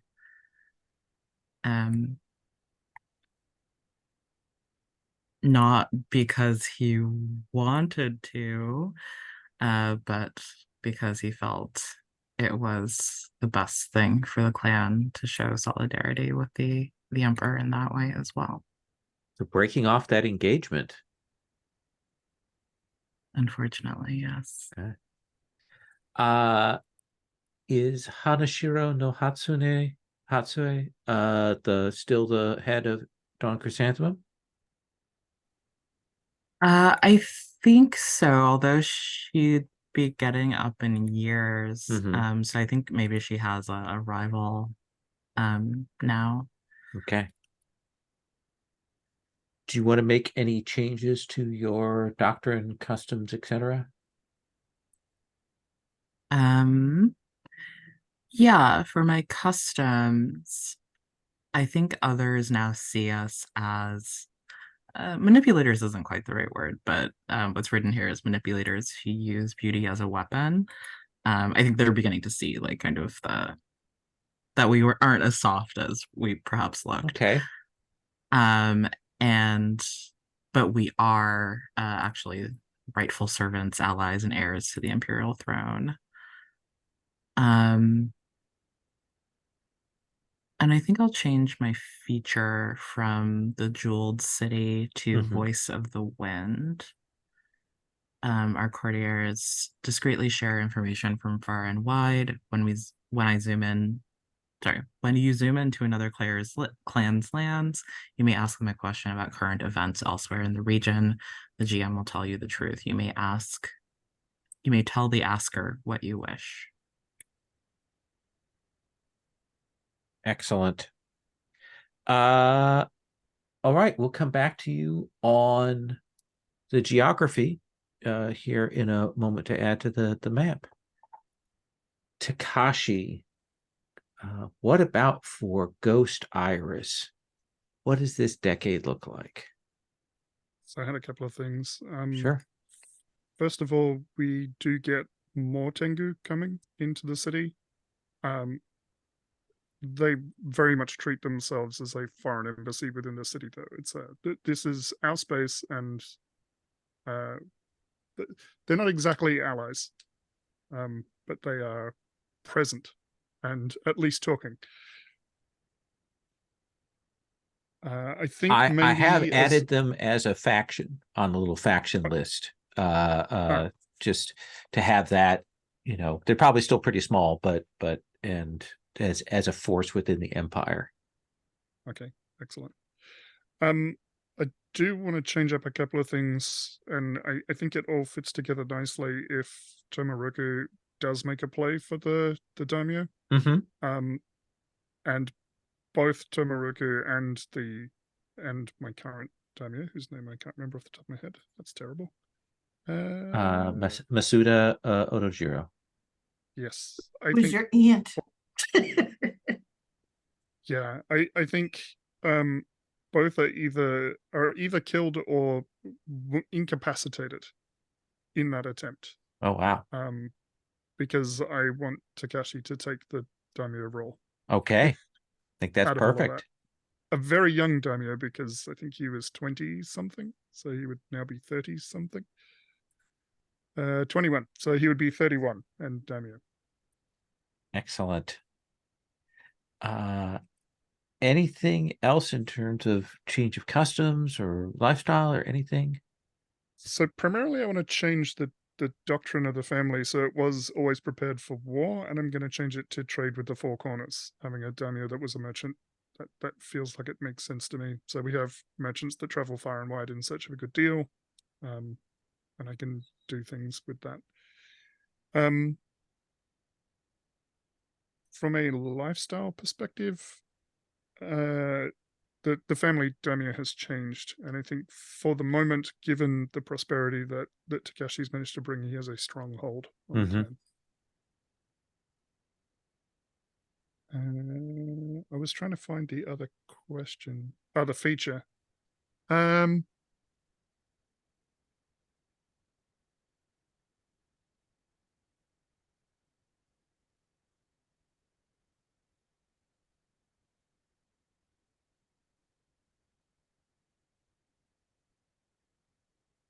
I will change the feature to something, but I'm not sure which of the other two I will change it to. We'll come back to talk about what you want to add to the map for the geography in a moment. Dua, what about for Brass Wisteria? Yeah, so let's see. So I think, I guess going down the list, so I haven't figured out who exactly, but there is a new daimyo. That Arkai was daimyo for most of the sort of that 10-year span, but then at one of the most recent clan games, there was an unexpected upset, and I haven't quite figured out who the person that is taking over yet is, but likely from one of the other families.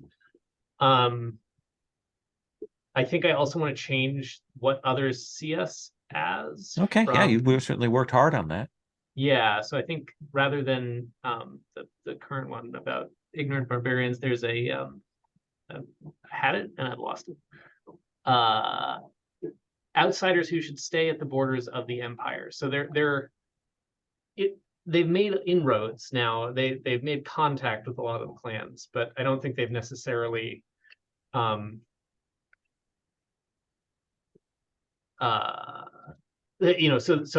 I think the sort of acknowledgement that they lost that anyway. Yeah, so they're sort of more integrated, but still, again, people know about them. There's greater trade, but people are still like, well, they're fine, but they do live up there, and that is their lands. Yeah. Okay. I'm also sorry. Go ahead. Go ahead. I was going to change my feature to be the one. There's one about where is it? Strange friendships. So I think they're the contact with the Tengu that Dua negotiated has blossomed some. So while the Tengu also have their embassy in the city, I think also that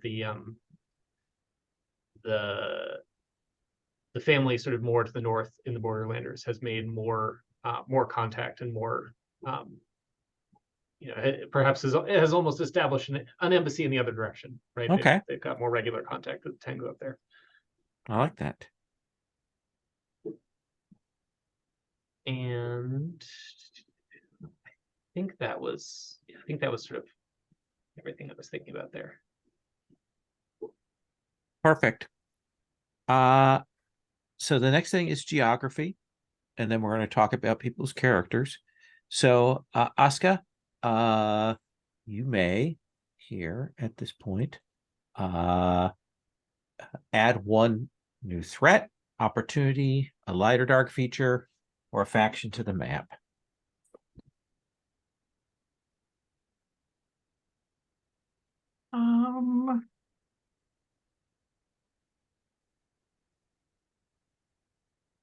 I like the idea of there being like a crevasse that is opened up. Ooh.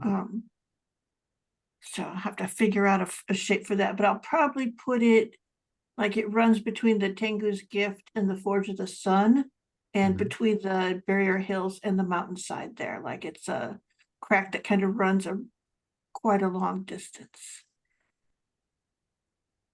I like that.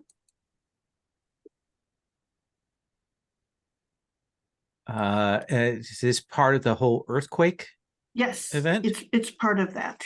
Okay. It is the sort of incredibly physical sign that yes, it's happening. Yes, it's getting worse. It's not just our imagination. Okay. Issei, what would you like to add to the map?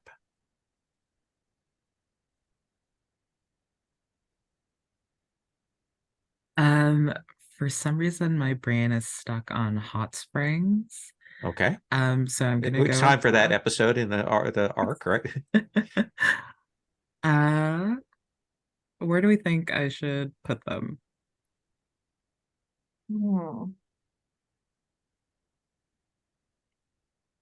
Somewhere convenient for your use. I mean, yeah, ideally. Maybe on that little peninsula offshore. This one in the south. Our Florida. Yeah, I was looking at that because it's ripe for something. Yeah. So yeah, I'll put it there. Okay. And we've got the images there and the Google Drive if you want to grab onto those. And what kind of hot spring is it? Is it just something that suddenly has it always been around, or did it suddenly erupt, or did people just find it? I think it's always been there, but it's now become there's a little settlement maybe that has grown around it, and it's like sort of like a resort town kind of vibe. I like that. Yeah. That kind of semi-rocky area, springs around there, and the settlement building up. Takashi, what is it that you wish to add to the map? I'm going to add a trade crossroads where anything can be bought. Ooh. Trying to decide where, though. It should be somewhere relatively central. So maybe somewhere along the road there on Lake Yamanashi. Oh, that seems perfect, actually. I assume there are other rivers that are running along there besides the massive. I think the river of many names is probably kind of our Mississippi. So we assume there are other ones. So yeah, a trade crossroads. I like it. And what about you, Dua? What do you wish to add to the map? I kind of want to add another faction, and so I was looking down at the faction type like role list, and I was eyeing up the Imperial Duelist. I don't know if Vassal family was like I don't quite know how the slashes work there, but my thought was we had established the sort of Dawn Chrysanthemum dueling tournament at the last court we saw, and so I suspect that perhaps there is now a the Emperor has sort of I think the Emperor has kind of almost established, perhaps by fiat or by promotion or something similar, his own sort of family of duelists or cadre of duelists to compete for the glory of the Empire in those sort of ongoing tournaments. Yes, I think that's a great idea. If I could spell duelist correctly, it would help too. Duelist. Yeah, I'll put that down as a faction that we'll get the details on. Where are they? Where is their sort of place it's established? Well, I wonder if Dawn Chrysanthemum is sort of it sounded like they were sort of the center of dueling culture. So perhaps, I mean, where's the seat of the Empire? Like, I know we've got the Imperial We haven't Scholars. rebuilt the capital. Yeah, okay. Like, I think that is still up in the air. Sure. I think the court has been mobile, moving between different places.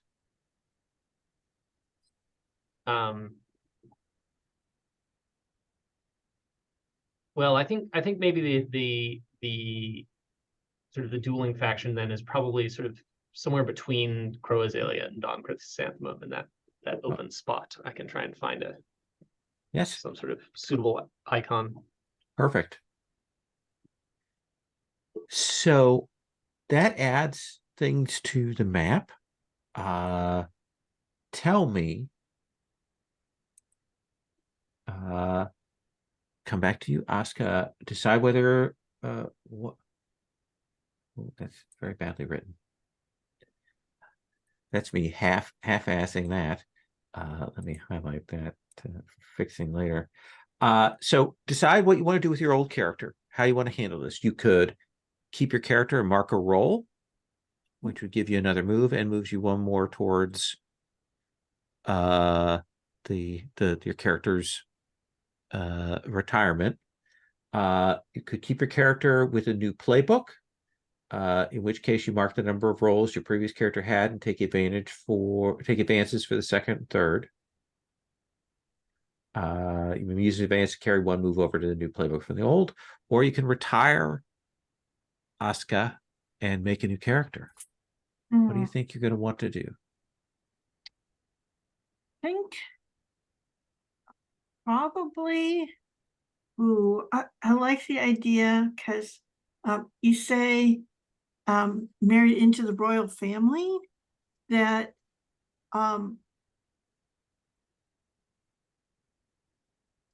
she's in her thing that she's supposed to do is arrange like for the emperor to be able to speak to a dragon. So I do think there's pretty much like an onus on her head, and so maybe like the role of loyal. Okay. It like where she's kind of, had to step away from her friends and from what might have been, in order to do that. Okay. So mark a second roll. Okay. Copy that into your roll move. Of course. And you will get another move. All right. That's something awesome. Okay. Issei, what about for you? I don't know. I'm still deciding. Sure, absolutely. Yeah. Yeah. Takashi. Yeah, I'm gonna hand over Takashi as an NPC and play a different character. All right. Not gonna take the Daimyo playbook. No, I was looking at it, but I'm gonna play Tomaruku's granddaughter. Okay. Do you have a sense of what kind of role you'd like to take, or playbook? I'm still looking through them, but I'm thinking either spy or samurai, depending on what everyone else is doing. Dua. So, yep, I think I'm going to retire Dua. What I was thinking about, and Takashi, Mike, you and I were, I was also thinking either samurai or spy, partly because I think what I want to take is, I think it's going to be like a niece, Dua's niece, or someone, you know, sort of tangentially related who, I think actually he entreated to go travel to the sort of, I mean, again, the imperial court, wherever that's sort of happening. Essentially, she was dispatched in a role as a kind of a minder for these children, but not as a like, not officially, right? So that's where I was leaning sort of spy more than samurai is. You know, it's he was asking her to look after the kids, look after the grandkids, and then the daimyo is asking her to spy on the imperial court. I like that. So that's sort of where I was leaning with. That's a great idea. So would you do samurai then, Takashi? Yeah. Okay.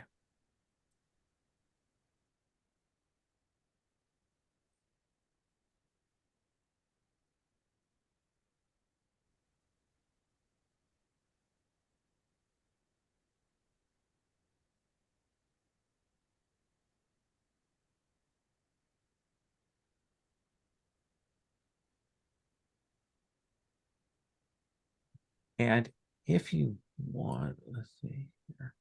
I'm gonna make a copy of this characters tab so we always have reference for the earlier characters before we get too far. Let me duplicate this. So I'm going to tack that at the end so that we have a copy of our other characters for reference.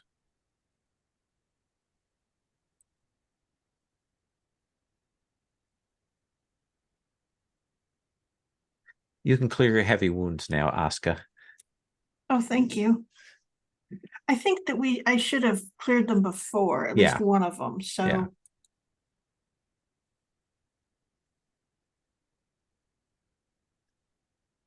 Do you know what you want to take for your character move?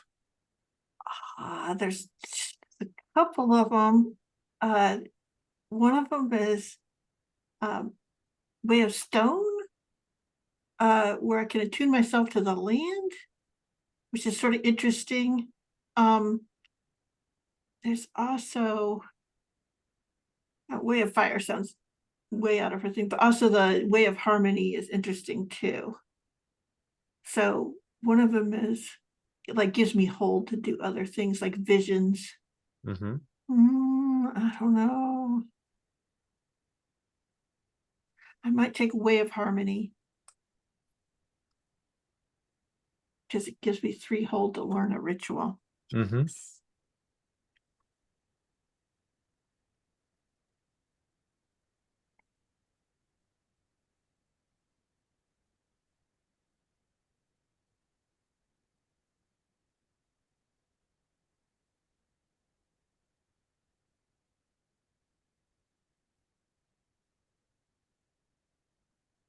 Issei, what are you thinking?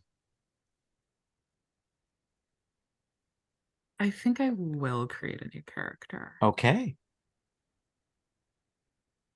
What kind of character are you thinking of creating for your family?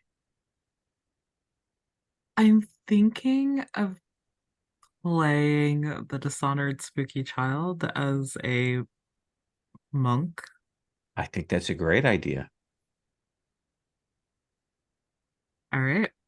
I'm going to go for it. That's awesome. So I'm actually going to let you, like, you can take your time between this session and next to do the character creation. We'll start next session with introductions and doing those backstory questions to build the new connections between our characters. And then after that, we're going to talk about the next project that is on the list. And to give you a sense of what is available again on those projects. There is Building the Capital is a project. There is changing imperial society in some way. We would talk about what we'd want with that. There's Purge the Darkness, which is a kind of concerted campaign to fight against the foe and darkness and supernatural stuff. Might be a witch hunt, might be a useful thing. It's one of those ones that's particularly double-edged. There's Search for Enlightenment, in which the emperor calls for new religious ways or philosophies to be discovered or rediscovered. There's Expansion, basically moving out into new territories outside the empire. And then there's Open War, which we would kind of come up with a foe to fight. So we're going to think about those, and we'll choose that next time and make those decisions. So I would like to do just a quick stars and wishes and get some thoughts. Wishes particularly, we've got 3 sessions. I do think that now that we kind of know the rhythm of the game, we might be able to complete a project in 3 sessions, but we also know like what the speed is. And if we want to just kind of play with our characters and have them doing things, dealing with threats, that's also a possibility for this. So there are a couple of approaches there. So Sherry, can I start with you on stars and wishes? Yeah, it's such a great story. And a set of 4 friends, and it was just really lovely on a lot of different levels. And the changing of the age is that chance to go, okay, here's what's happened to them. And there's things that I'm like, oh, I like the chance to maybe visit them as Asaka, but also have these new personalities that I would be dealing with. So that's very exciting. I'm really looking forward to it. All of the new characters sound really good. I love the spy in the Emperor's home, and I love yeah. I don't know which one you're going to choose or how you're going to choose it yet to take Takashi's place, but I'm looking forward to that. And also the monk child is great. That's awesome. Yeah. Poor little guy with those. Anyway. So anything wishes wise? Wishes. What would you like to see? We've got 3 sessions. Is there anything you're like, No. I'd like to see this? In some ways, what I would like to see is something that turns the tide with the corrupted things, if that makes any sense. Okay. Tide with corrupted. Okay, interesting. Elle, can I come to you for stars and wishes? Yeah, doing the turning of the age stuff was super fun. It's always really, I think especially after starting zoomed in, having like these very personal scenes with personal stakes, it's like always very fun to like kind of switch gears and think like really big picture. And I'm really excited to see how all of these changes in the clans are going to shake out. And I feel like a lot of stuff changed in the Empire as a whole in this session, like very quickly, which is super fun. And yeah, for individual stars, Lowell, I really enjoyed your description of the dragon leaving Asuka's body. That was very evocative. Mike, I was really glad that somebody invited the Tengu to join the Empire, because as a player I wanted it, but I knew it didn't make sense for Issei, so I'm like so glad you took that leap. I think it's really it's going to be really cool. For Kale, I really liked the scene with your family, or not your family, but Duo's family. And for Asuka, yeah, just the the moment when the Tengu was like, oh yeah, like the dragon's going to just destroy your body and wreak havoc over the empire, and that's great. And Asuka's like, yeah, I guess I could deal with that. You It gotta was do such what you gotta do. such a great character moment for her. And yeah. Anything wishes wise? Nothing specific. Okay. I'm looking forward to seeing what the spooky child looks like. That would be awesome. Takashi, Mike.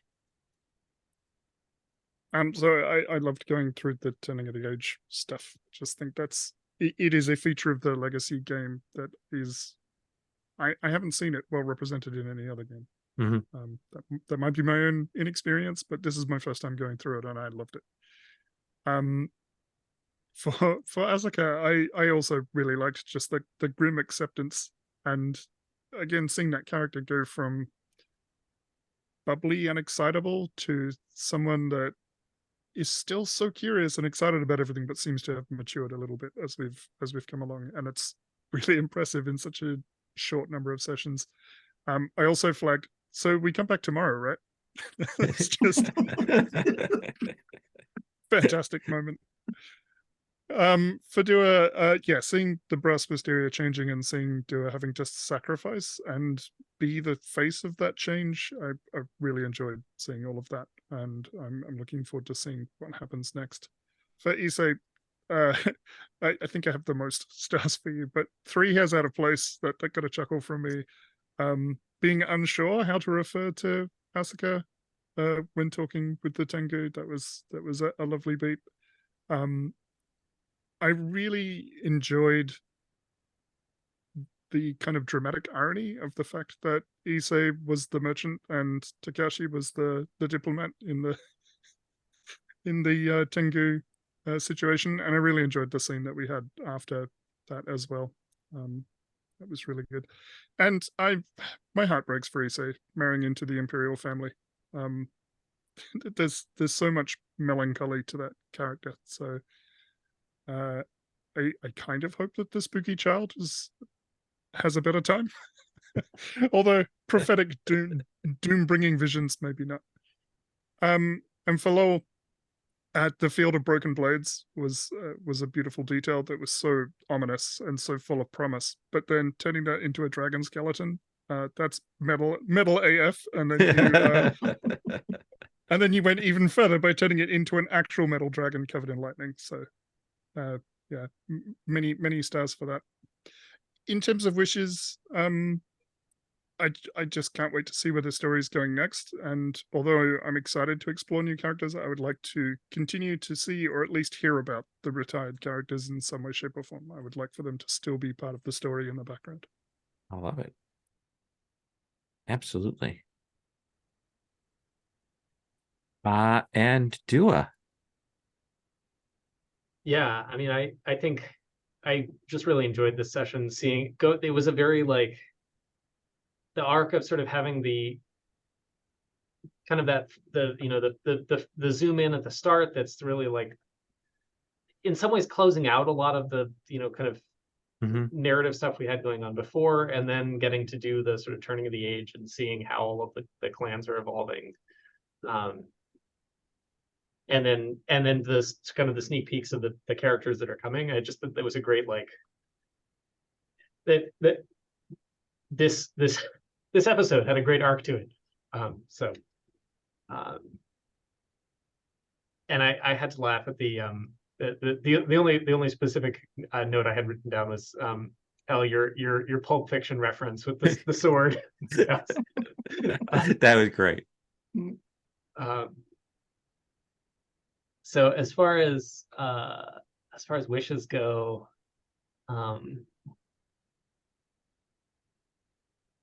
yeah, I think I'm just looking forward to sort of seeing these new characters as we go into the next age, and hopefully getting plenty of zoom ins with them. Although I am also interested, I think the clans have shifted some too, as sort of shifted their focus, like especially the Ghost Iris, like the sort of with Takashi taking over and the switch to sort of more of a mercantilism.